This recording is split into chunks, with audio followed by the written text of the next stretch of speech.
नमस्कार दोस्तों, वर्ल्ड दर्पण में आपका स्वागत है। मैं संतोष कुमार। आज इस वीडियो में बात करने वाले हैं हम फ्यूचर कंटिन्यूअस वॉइस के बारे में।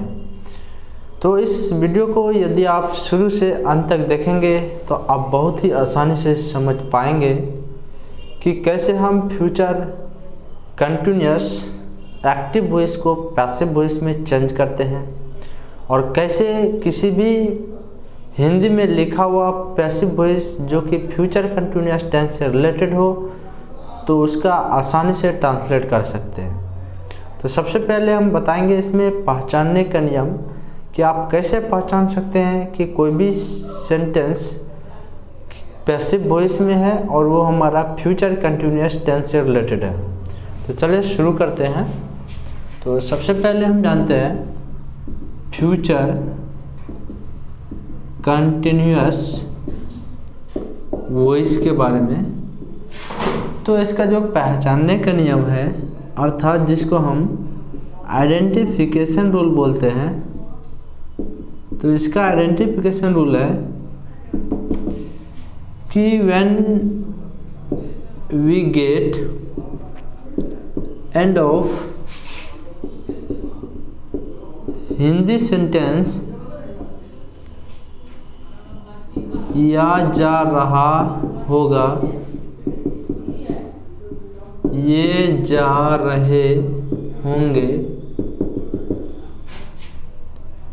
ये जा रही होगी, then we should understand this sentence belong to future continuous voice। अर्थात when we get end of Hindi sentence, जब हम हिंदी वाक्यांश में पाएंगे या जा रहा होगा, ये जा रहे होंगे, ये जा रही होगी, तो ये चीज़ जो है तो कहने का मतलब किसी के द्वारा, इन चीज़ों का सेंस इसके अंतर्गत आएंगे। देन वी शुड अंडरस्टैंड, तब हमें समझ जाना चाहिए कि this sentence is belong to future continuous voice, अर्थात यह वाक्य फ्यूचर कंटिन्यूअस वॉइस से रिलेटेड है। तो ये था सिर्फ हमारा पहचानने का नियम था। अब हम बात करते हैं कि इस सेंटेंस का यानी कि फ्यूचर कंटिन्यूअस वॉइस यदि हमारा एक्टिव में हो तो उसको पैसिव में कैसे चेंज करेंगे। तो इसके लिए कुछ स्ट्रक्चर आते हैं। तो हम सबसे पहले बताते हैं कि यदि एक्टिव वॉइस अफर्मेटिव में हो तो सबसे पहले उसके लिए ऑब्जेक्ट का यूज करोगे, उसके बाद शैल बी या फिर विल बी का, उसके बाद बीइंग का, फिर थर्ड फॉर्म ऑफ वर्ब का, बाय का, सब्जेक्ट का और अदर वर्ड लास्ट में फुल स्टॉप का। यदि यही सेंटेंस निगेटिव में हो तो सबसे पहले ऑब्जेक्ट का यूज करेंगे, उसके बाद शैल या विल का, फिर नॉट का, उसके बाद बी का, उसके बाद हम बीइंग का यूज करेंगे, फिर थर्ड फॉर्म ऑफ वर्ब का, by, subject, other word last में फुल स्टॉप का। यदि सेंटेंस हमारा इंटेरोगेटिव में हो तो स्टार्टिंग में हम शैल या विल का यूज करेंगे, उसके बाद ऑब्जेक्ट का यूज करेंगे, फिर बी का, उसके बाद बीइंग का, फिर थर्ड फॉर्म ऑफ वर्ब का, बाय का, सब्जेक्ट का, अदर वर्ड का, लास्ट में क्वेश्चन मार्क का। यदि ये सेंटेंस हमारा WNH में हो तो सबसे पहले हम WNH वर्ड का यूज करेंगे, उसके बाद शैल या विल का यूज करेंगे, फिर ऑब्जेक्ट का यूज करेंगे, उसके बाद बी का, फिर बीइंग का यूज होगा, फिर थर्ड फॉर्म ऑफ वर्ब, उसके बाद बाय, फिर सब्जेक्ट और अदर वर्ड, लास्ट में क्वेश्चन मार्क। ये तो हमारा सिर्फ स्ट्रक्चर है, जिन स्ट्रक्चर की मदद से हम फ्यूचर कंटिन्यूअस एक्टिव वॉइस को पैसिव वॉइस में चेंज कर सकते हैं। अब हम एग्जाम्पल की मदद से समझते हैं तो ऊपर का हम डिलीट करते हैं और हम कोई एक्टिव वॉइस का जो कि अफर्मेटिव में हो उसका हम एग्जाम्पल लेते हैं। तो मान लीजिए कि एग्जाम्पल है एक्टिव वॉइस में कि he will be writing a letter. अब ये है हमारा एक्टिव वॉइस में, तो इसको हमको पैसिव वॉइस में चेंज करना है। तो सबसे पहले हम पहचान लेते हैं कि इसमें सब्जेक्ट कौन सा है। इसमें ही देख रहे हैं ये सब्जेक्ट है, विल भी देख रहे हैं यहाँ पे हेल्पिंग वर्ब है, राइटिंग मेन वर्ब है और लेटर ऑब्जेक्ट है। अब हम इसको पैसिव वॉइस में चेंज करते हैं। तो पैसिव वॉइस में चेंज करने के लिए सबसे पहले हमको क्या करना है, ऑब्जेक्ट लेना है। तो ऑब्जेक्ट में देख रहे हैं कि अ लेटर है, तो अ लेटर ऑब्जेक्ट में दे दिए। उसके बाद शैल बी या विल बी, दो ऑप्शन है, इसमें से एक ऑप्शन हमको चुनना है। तो हमको पता अ लेटर सिंगुलर है जिसके साथ हम विल बी का यूज करते हैं। तो शैल का यूज कहाँ करते हैं, विल का यूज कहाँ करते हैं। ऑलरेडी हम जब टेंस पढ़ा रहे थे फ्यूचर कंटिन्यूअस टेंस, तो उसमें भी इस चीज़ का जिक्र किए हुए हैं। तो यहाँ पे अ लेटर सिंगुलर होने के कारण विल बी का यूज होगा, तो यहाँ पर विल भी देंगे। उसके बाद देख रहे हैं बीइंग है, तो आगे जो यूज होगा वो हमारा बीइंग होगा। फिर थर्ड फॉर्म ऑफ वर्ब है, यहाँ पे राइटिंग का देखते हैं, third form of verb written है, तो यहाँ पर रिटन दे दिए। फिर बाय है तो बाय दे दिए। उसके बाद सब्जेक्ट देख रहे हैं कि यहाँ पे ही है, आपको पता होना चाहिए, या ऑलरेडी हम हर वीडियो में आपको बता रहे हैं कि जब भी सब्जेक्ट को ऑब्जेक्ट के जगह पे लिखा जाता है तो उसको ऑब्जेक्टिव केस में लिखा जाता है। तो यहाँ का जो ऑब्जेक्टिव केस ही का जो होगा वो होगा हिम। यदि सेंटेंस निगेटिव में हो तो देखिए निगेटिव में सबसे पहले ऑब्जेक्ट का यूज क्या है, ऑब्जेक्ट है इसमें अ लेटर, फिर विल तो विल, उसके बाद नॉट है तो नॉट, फिर बी है बी, फिर बीइंग है तो बीइंग, फिर third form of verb written है तो यहाँ पे हो गया रिटन, फिर बाय है तो यहाँ पे बाय, और सब्जेक्ट है तो यहाँ पर हिम फुल स्टॉप। तो इस तरह इसका नेगेटिव सेंटेंस बन गया। चलिए अब इंट्रोगेटिव की बात करते हैं। तो इंट्रोगेटिव में जैसे हम स्ट्रक्चर देख रहे हैं कि सबसे पहले जो है हमारा विल है, तो स्टार्टिंग में विल होगा, फिर ऑब्जेक्ट है, ऑब्जेक्ट अ लेटर है, अ लेटर देंगे, फिर बी है तो बी, उसके बाद बीइंग है तो यहाँ पर बीइंग देंगे, फिर third form of verb written है तो यहाँ पर रिटन देंगे, फिर बाय है तो बाय, सब्जेक्ट हिम है हिम, उसके बाद अदर वर्ड नहीं है, लास्ट में क्वेश्चन मार्क है क्वेश्चन मार्क। तो इस स्ट्रक्चर के अकॉर्डिंग इसका हमारा इंट्रोगेटिव सेंटेंस का एक्टिव वॉइस पूरा हो गया। अब नेक्स्ट देखते हैं WNH सेंटेंस में कैसे बनाएंगे। तो सबसे पहले कोई सा WNH वर्ड लेंगे। तो WNH वर्ड जैसे कि इसमें वैन है तो वैन लिख दिए। उसके बाद क्या है, ऑब्जेक्ट है विल है तो यहाँ पर विल दे दिए। फिर हमारा क्या है कि ऑब्जेक्ट के बाद बी है तो यहाँ पर दे दिए बी, वैन विल हो गया, सॉरी WNH में WNH वर्ड, उसके बाद शैलिया विल में विल, फिर ऑब्जेक्ट है, ऑब्जेक्ट देख रहे हैं अ लेटर है तो यहाँ पर अ लेटर देंगे, फिर बी है तो यहाँ पर बी हो गया, फिर बीइंग है तो यहाँ पर बीइंग देंगे, फिर third form of verb written है तो यहाँ पर रिटन देंगे, फिर बाय है बाय, उसके बाद हिम है तो यहाँ पर हिम, लास्ट में क्वेश्चन मार्क। तो इस तरह देखते हैं कि बहुत ही आसानी से हम एक्टिव वॉइस को पैसिव वॉइस में चेंज कर सकते हैं। लेकिन इस सेंटेंस में हम देख रहे हैं कि सब्जेक्ट भी है और ऑब्जेक्ट भी है। मान लीजिए कि हमको सिर्फ इसमें सब्जेक्ट ही दिया हो और ऑब्जेक्ट न दिया हो, तो उसका हम पैसिव वॉइस कैसे बनाएंगे। तो देखिए उसका पैसिव वॉइस बनाने के लिए आपको ज़्यादा दिमाग लगाने की ज़रूरत नहीं है। मान लीजिए सेंटेंस है आपका ही विल बी राइटिंग और आपका ऑब्जेक्ट नहीं है और आपको इसका पैसिव वॉइस चेंज करना है। तो हमको पता है कि ही सब्जेक्ट है, विल भी इसमें हेल्पिंग वर्ब है और राइटिंग जो है ये मेन वर्ब है।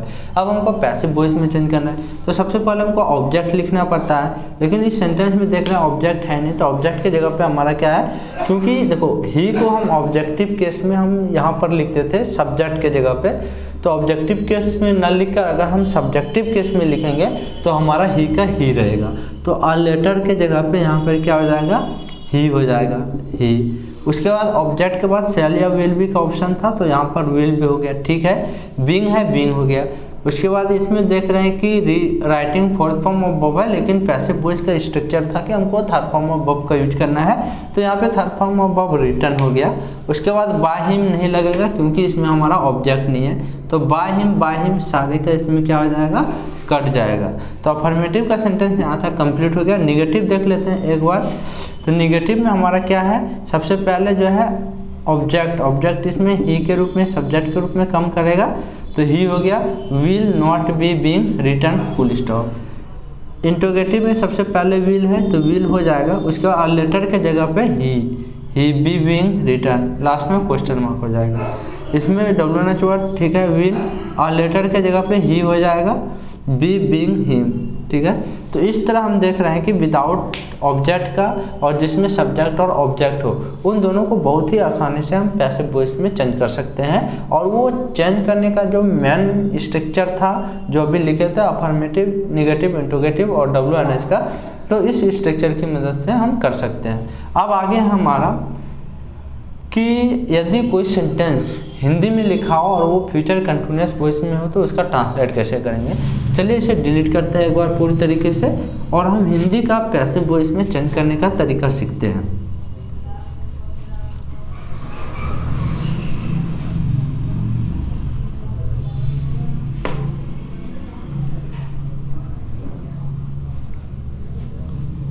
अब देखिए, मान लीजिए कि हिंदी में लिखा है कि वह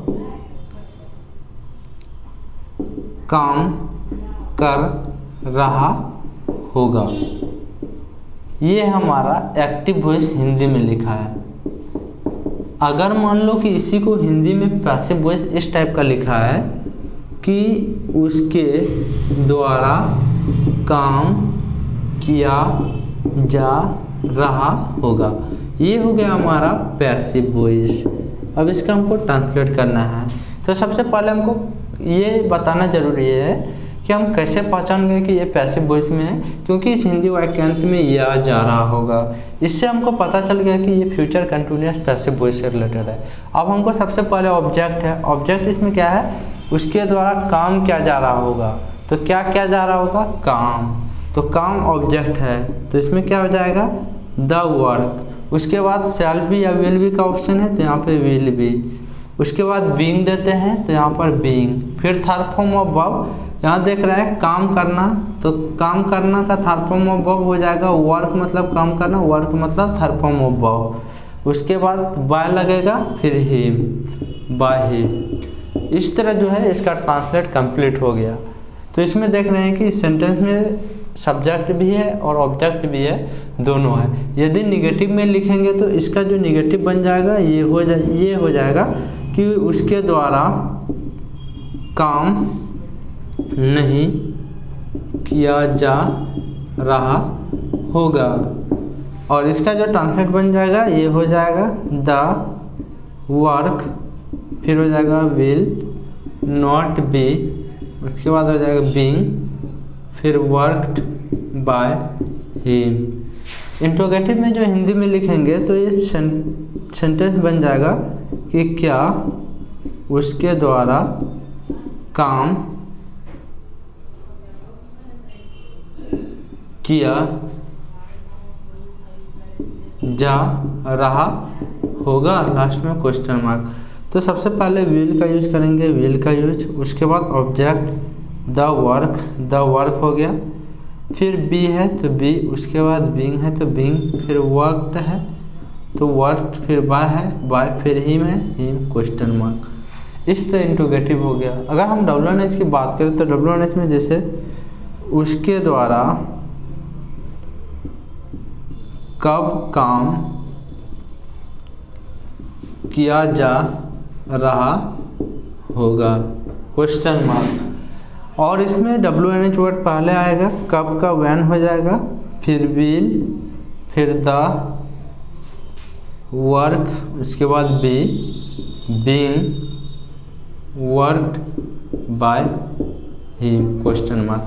तो ये सारा जो ट्रांसलेट जो हम इतना आसानी से बना पाए तो कैसे, तो मेन भूमिका जो है इसमें हमारा स्ट्रक्चर का है, जो कि हमने सबसे यानी कि पहले ही बता दिए हैं, और उसी स्ट्रक्चर की मदद से और आइडेंटिफिकेशन रूल की मदद से हम इसका ट्रांसलेट बहुत ही आसानी से कर पाए। अगर मान लीजिए कि इसमें सिर्फ सब्जेक्ट रहता, ऑब्जेक्ट नहीं रहता, तो उसका ट्रांसलेट कैसे करते, जैसे कि काम कर रहा होगा, यानी कि काम किया जा रहा होगा। सेंटेंस हमारा ऐसे रहता कि काम किया जा रहा होगा, ये सेंटेंस है। तो इसमें हमको कैसे पता चला कि ये पैसिव वॉइस है? लास्ट में या जा रहा है और या जा रहा होगा, ये सेंटेंस है। और इस सेंटेंस से हमको ये पता नहीं चल रहा है कि किसके द्वारा काम किया जा रहा होगा, तो इसका मतलब ये पैसिव वॉइस में है। और इसका ट्रांसलेट हो जाएगा the work will be being worked by him नहीं होगा, क्योंकि इसमें हमारा सब्जेक्ट नहीं है। और ट्रांसलेट हमारा यहाँ तक कंप्लीट हो जाएगा। निगेटिव में जो हिंदी बनेगा तो काम नहीं किया जा रहा होगा, ये होगा हिंदी में। और इसका ट्रांसलेट बन जाएगा the work will not be being worked, ये हो जाएगा यहाँ पे फुल स्टॉप। यदि इसी का इंट्रोगेटिव हो जाएगा तो क्या काम किया जा रहा होगा, उसके द्वारा कट जाएगा। और इसका ट्रांसलेट जो बन जाएगा तो will the work be being worked, और बाय हिम जो है ये कट जाएगा, यहाँ पे क्वेश्चन मार्क हो जाएगा। और यदि सेंटेंस यानी कि WNH में हो तो काम यानी कि काम कब किया जा रहा होगा या फिर कब काम किया जा रहा होगा, ये बन जाएगा। और इसका ट्रांसलेट बन जाएगा when will the work be being worked, और बाय हिम जो है ये कट जाएगा क्वेश्चन मार्क। तो इस तरह हम विदाउट सब्जेक्ट वाले भी बना सकते हैं, यानी कि इसका ट्रांसलेट कर सकते हैं। तो इस वीडियो में हम बहुत ही अच्छे तरीके से आपको किसी भी एक्टिव वॉइस को पैसिव वॉइस में कैसे चेंज करना है उन चीज़ों को बताया है। तो मैं आशा करता हूँ कि आप इसे बहुत ही आसानी से समझ गए होंगे। और यदि आपको कोई प्रॉब्लम हो तो आप कमेंट करके ज़रूर ही पूछ सकते हैं। चलिए आज का वीडियो इतना ही समाप्त करते हैं। अगर आपको ये वीडियो पसंद आए तो आप ज़रूर ही लाइक और सब्सक्राइब करें और शेयर करना ना भूलें। और यदि आप हमारा फेसबुक पेज देख रहे हो तो उसे भी लाइक और शेयर ज़रूर करें। Thank you. अगले वीडियो में फिर मिलते हैं। Bye, take.